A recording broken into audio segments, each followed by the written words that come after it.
আকাশের বিমানের পেছনে যে সাদা রেখা দেখে আমরা মেঘ ভেবে পাশ কাটিয়ে যাই, সেটি যদি জলবায়ু উষ্ণায়নের কারণ হয়, এবার সেই রেখা কমাতেই আকাশপথ বদলে পরীক্ষা চালাতে যাচ্ছে যুক্তরাজ্য। বিমানের ইঞ্জিন থেকে বের হওয়া জলীয় বাষ্প ও ক্ষুদ্র কণা ঠান্ডা আর্দ্র পরিবেশে বরফ কণা তৈরি করে।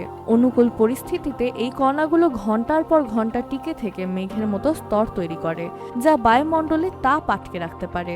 এই কন্ট্রেইলের প্রভাব কমাতে উত্তর আটলান্টিকের ব্যস্ত স্যান্ডউইক আকাশসীমায় পরীক্ষা চালানো হবে। আবহাওয়া তথ্য ও কৃত্রিম বুদ্ধিমত্তা ব্যবহার করে খুঁজে বের করা হবে এমন উচ্চতা যেখানে দীর্ঘস্থায়ী কন্ট্রেইল তৈরির সম্ভাবনা কম। এরপর নির্দিষ্ট কিছু বিমানকে সামান্য ভিন্ন উচ্চতায় উড়ানো হবে। 2 শীত মৌসুমে 2 দফায় চলবে এই পরীক্ষা। এ সময় প্রায় 10,000 ফ্লাইট ওই আকাশপথ ব্যবহার করবে। স্যাটেলাইটের ছবি ও অন্যান্য তথ্য বিশ্লেষণ করে দেখা হবে রুট পরিবর্তনে কন্ট্রেইল কতটা কমে এবং জলবায়ুর জন্য এর প্রকৃত লাভ কতটা। তবে এখানেও ঝুঁকি আছে। উচ্চতা পরিবর্তনে অতিরিক্ত জ্বালানি লাগলে কার্বন নিঃসরণ বাড়তে পারে, তাই কন্ট্রেইল কমার সুবিধার পাশাপাশি বাড়তি জ্বালানির ক্ষতিও হিসাব করা হবে।